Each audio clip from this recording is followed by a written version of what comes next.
Applejack was furious. They had found Fluttershy, but Dash's extended absence had worried them so much they were almost ready to leave the rooftop and search for other places. Rainbow Dash sat through a lecture, and when Applejack was finished yelling, out of weary and relief, she finally noticed Soren. "Well, how do you do?" she asked, faking cheerfulness. "Fine. I didn't risk my life for a train to take me to a lecture. So, will you two just cut out your shit?" He sniffed in response. Rainbow Dash's jaw dropped in shock. "What are you looking at?" he said angrily to Dash. "What's gotten into you?" Rainbow Dash yelled. "You aren't the Soren I knew." "No, I'm not. Are you satisfied?" "No." "Well, that's just a bit too bad. We need to focus on survival, not your personal feelings." As much as Rainbow Dash was hating him right now, he still did have a good point. "Whatever. What should we do?" "Well, Fluttershy squeaked, too quiet for any pony to hear. She wasn't the kind of pony to interfere in arguments. "Canterlot." "No, that would take too long. How about we find another train and go back to the Crystal Empire?" "Yeah, 'cause we're just gonna find a train, in perfect condition, just lying around for the taking." "Shut up. We don't need sarcasm right now, Soren." "I don't think we need arguing either." "Ladies," Fluttershy had an idea. "Shut up, you orange country scum," Soren yelled out aggressively. Dash wouldn't stand for him detesting her best friend, be him her idol or not. She tackled him to the ground and beat him with her right forehoof until his face was bleeding. He roared and kicked her stomach, launching her into the air and off the rooftop. If she wasn't a Pegasus, she would have died. Rage took over her body and her mind. She no longer thought rationally. Dash flew down and delivered a buck to Soren's face. He fell back, nose broken, his face soaked with his own blood. Dash picked up a knife and put it against Soren's throat. "Give me one good reason not to kill you. You are nothing more than a burden on this group, and you're just generating problems and hostility. You threatened our survival. Give me a reason not to kill you," she screamed in rage. "I'm so sorry," Soren sobbed. "This apocalypse is getting to my head. That day when I saved your life in the library, I was mentally scarred. I'm not who I was." Dash tossed the knife. "I understand." Soren stood up. Dash thought she saw him shoot Applejack a smug look, but she wasn't sure. Twilight was just sitting there, wide-eyed with shock at what Rainbow Dash had just did. Hey. Fluttershy was cowering in a corner, but she still had that idea. "Yes, Fluttershy?" Twilight asked. "I heard Philadelphia was safe from those poor, sick ponies. The Royal Guard is leaving that place alone. We could try there." It really wasn't a bad idea. "I think it's worth a shot. It'll be one heck of a trot, but not as bad as Canterlot or the Crystal Empire. I vote yes." Applejack stumped her hoof down with fresh enthusiasm. "My wings are sore from hell from flying across Equestria and back this week. But, okay," Rainbow Dash agreed. Soren remained silent, and Twilight just nodded. "Then it's settled. We're moving to Philadelphia." Applejack was trying to cheer up the situation with false enthusiasm, and it worked. After leaving the rooftop, the elements, minus Rarity, to every pony's despair, got on their way. Soren flew ahead, just barely staying in sight, but Rainbow Dash chose to catch up with her friends. "Anything interesting happening while I was out being awesome?" Dash said, to break the silence. "Well, I found Fluttershy. Pinky here seems pretty darn good at fighting those things, with knives mostly," Applejack replied. Pinkymina was completely silent, which was very unusual for her. The collapse took a lot from Everpony. It must have taken the Pinky out of her. Now all that remained was a dangerously depressed, pink psycho badass who could snap at any minute. "How many of the dead did you deal with?" Not much considering. They seem to have moved on.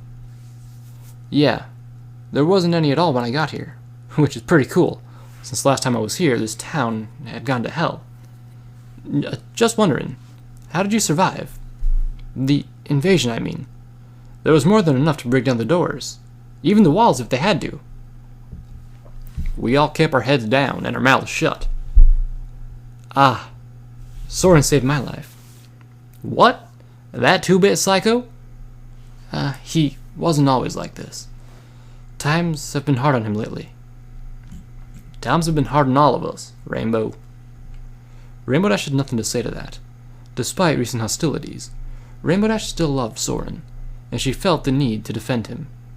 She couldn't argue with logic. Applejack had a point. He threw me out of the library window and tried to hold them off. There was hundreds of them bombarding the tree. Soren must have had a hard time escaping, but he pulled it off, Dash informed her friend. I'm gonna talk to Twilight. See ya. Dash trotted to Twilight. Sup, Egghead? Any idea what's going on? No idea at all. I've never seen anything like it, except that it happened a while ago. It must have been contained somehow. Or was it? Twilight was now in deep thought. What? Dash inquired. Maybe the disease wasn't defeated at all. Maybe it was just contained. The infected quarantined successfully, and somehow broke out again. Makes sense. I can't imagine a disease being wiped off the face of Equestria and then suddenly coming back out of nowhere. But how would they have kept it hidden so long? I'm not sure. What does Celestia think of this? Beats me. She seemed like she was holding back a lot of emotion, though. Emotions too powerful for even the goddess of the sun. She mentioned Princess Luna being infected. How is that possible? The Divine shouldn't be affected by this. Celestia told me that it took a week for the first symptom to show, whereas normal ponies get it in less than an hour. I guess it just slows it down. Interesting. This needs more study, more research. Celestia has her top students working on it. They're using an actual zombie for their studies. Twilight looked shocked. But that's dangerous! She screamed in outrage. They're taking a ton of safety precautions. Don't worry. There's no better way of finding out about this than with those things. I guess. Suddenly, a pony jumped from a tree. Dash saw it was a yellow Pegasus with a black mane and tail.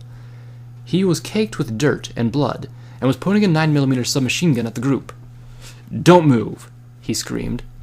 This new stallion had a gruff, deep voice, and was very big and threatening. Poison, we got ourselves some trespassers. The stallion was cackling maniacally. A new, green unicorn pony walked around from behind the group. He had a bottle of black fluid with a skull label as a cutie mark. What a terrible thing to have something so violent as your special talent, Dash thought. Her friends were starting to panic, especially as Poison drew a very large knife from his belt. Where the fuck is Soren? Poison was like an ant compared to the other bandit. He was so buff, he looked like he could blow a pony to pieces with a single punch. You wanna know what we do to trespassers? Y'all gonna find out, Poison cackled, laughing insanely. These two meant business. All Dash had was a standard kitchen knife. Even if the first bandit didn't have a gun, she was no match for that long knife. Suddenly, out of nowhere, Soren dive-bombed the buff pony's head with enough force to knock the giant down. Poison looked in on surprise, and Dash took her chance. She rushed forward and thrust the knife deep into Poison's throat. He gurgled blood for about 30 seconds once the knife was out, giving one last weak cough, and died on the spot in a pool of his own blood. Dash looked over and saw the overly buffed bandit regaining control. He sent his right forehoof right into Soren's chest, and he went flying. Dash remembered seeing one of the Wonderbolt training exercises, spinning them really fast and sending them flying. Then having the trainee regain balance in midair, and land as gracefully as possible. Soren obviously remembered the trick and performed a perfect landing, sending dust flying as he made impact on the ground. Determination and rage clouded his eyes, and the gray Pegasus rushed the bandit head-on. Clearly the bandit hadn't seen this coming. He probably expected Soren to have died upon impact with the punch. Soren wrapped his hind legs around the brute's neck, and with all the force he could muster, slammed both his forehooves into the bandit's nose. The attack was very successful, and blood sprayed everywhere as the bandit's nose shattered. The giant fell on his back, then stood up. He had crimson blood squirting from his face, and his once yellow coat was now stained a dark red. But the thing just refused to die. The bandit no longer saw fun in this. He wanted to avenge his horribly disfigured snout by ripping Soren to pieces, and Dash wasn't going to sit back and watch. She threw herself at the bandit as hard as she could, with the knife pointed at his shoulder. The blade sunk in, down to the handle, and the bandit screamed in agony and swatted Rainbow Dash away. She slammed to the ground and could just barely get back on her hooves. She turned and saw Soren drawing his own knife and throwing it at the muscular bandit. The knife hit the dead center of his chest with enough force to cut through the muscle and snap the bone beneath. Unfortunately, the knife was slowed down too much by all that mass it had just penetrated, but luck was on Soren's side. The bandit fell into his face in pain, and that knocked the knife deep into the soft, now unprotected organs of the bandit. He jumped up and pulled the weapon out, and it came with a spurt of blood. The vital fluid was pouring out. The bandit was beyond saving now. He tried to get to his hooves, but collapsed into the pool of blood, which sent up a splash of it. The bandit sat there, choking and coughing for what felt like forever, but eventually slipped away. Soren collapsed as the adrenaline left his body. Dash galloped over to him. He went into a coughing fit and coughed up a mouthful of his own blood. "Fluttershy, get over here!" Dash screamed. The yellow Pegasus obliged. "Can you help him?" "No need. Nothing seems fatal. I felt his ribs. They aren't cracked. So, no organs were punctured. I think the impact just knocked some stuff around in him. But with some rest, he should be fine," Fluttershy said. Dash felt extremely relieved. Soren grinned. "You can't kill me. No pony can."